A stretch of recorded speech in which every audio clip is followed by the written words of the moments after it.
I've always paid attention to Adam the Bull, and kind of followed his career. That voice caught my ear the first time I heard him on WFAN years ago, and I thought he was a really good radio host. And about a year and a half ago, I think it was a year and a half ago or so, when I saw that he was leaving 92.3 The Fan for a local YouTube show, I was like, I thought that was an odd career move at first, and a lot of people did. Yeah, like I love radio.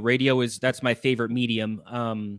But like now, the more that I see the direction the radio industry is moving versus the growth of digital and YouTube shows, I certainly understand the move more. But when you were pitched this opportunity, what made you confident that there was an audience for a local sports show on YouTube?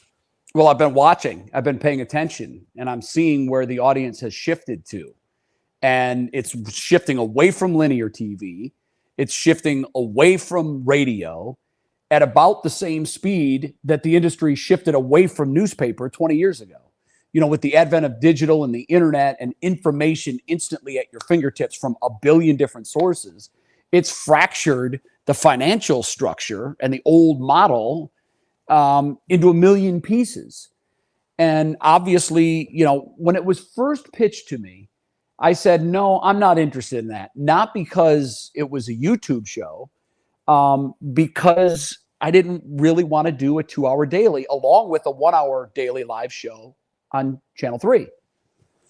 So initially it didn't really interest me. And I'd said, you know, I think I'm going to pass. But then corporate sort of put out there what their goal here is.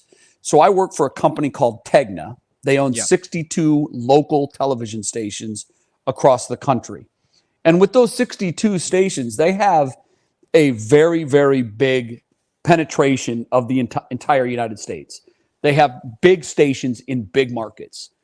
And when it was pitched to me, their entire pitch was, our vision is to have an ultimate sports show network. So you have an ultimate Cleveland sports show. They've just launched the ultimate Dallas sports show. They're going to do an ultimate Denver, an ultimate Minneapolis, an ultimate Seattle. What's happened with sports coverage is ESPN's model is old and broken. It's tired. It's old. The information, those information shows, I don't even know how they're hanging on, because we get our information. We're the executive producers of our feeds. We decide what we get notifications for. I'm told in real time when all of my teams score or there's a lead change in any of my team's games. We no longer have to be slaves to the box to watch the whole game, or to, God forbid, in the old days, we used to have to stay up for the late Sports Center to see what happened.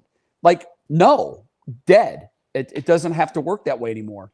So what's happened is, and really what they found, the reason this idea came about is because Tegna purchased a company called Locked On.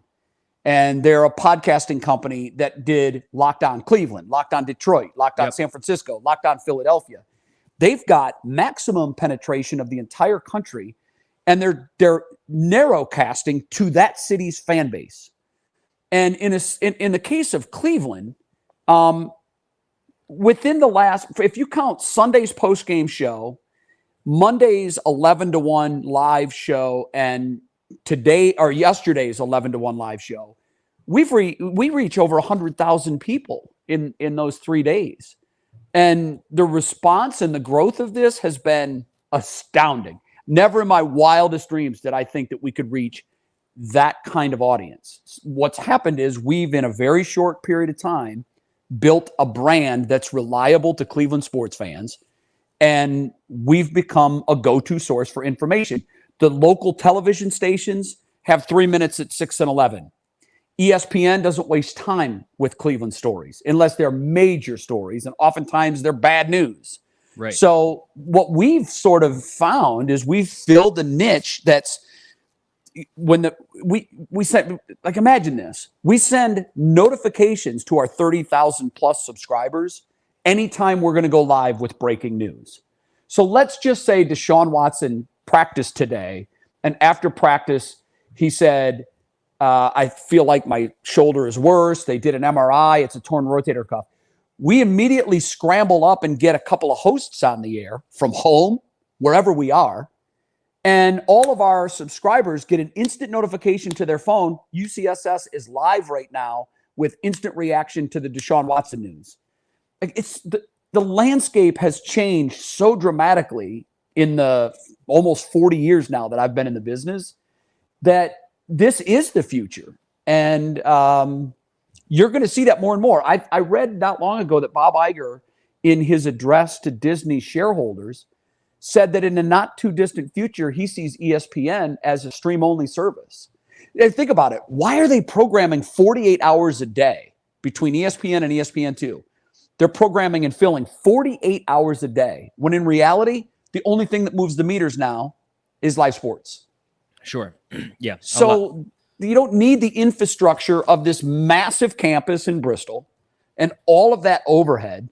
We've built a network with 4 on-air personalities and a studio that is equipped with professional equipment, but we'll take our phones and go live from wherever we are, whenever we want. And we don't need a network to do that. So that's the future. And I don't intend to do this for long, but it's exciting to be kind of on the front edge, because remember, I was the first host of Cold Pizza, which became First Take, which is still on the air and still doing very well. I do think there's room and space for the opinion shows. But you got to give me something that I can't get anywhere else. And that's what First Take does with Stephen A. and his banter. And other than that, like, I haven't seen a Sports Center since I don't even know how long it's been. Certainly in the time that since I've gone, because I just don't need that. I get everything they're telling me. I get it right on my phone.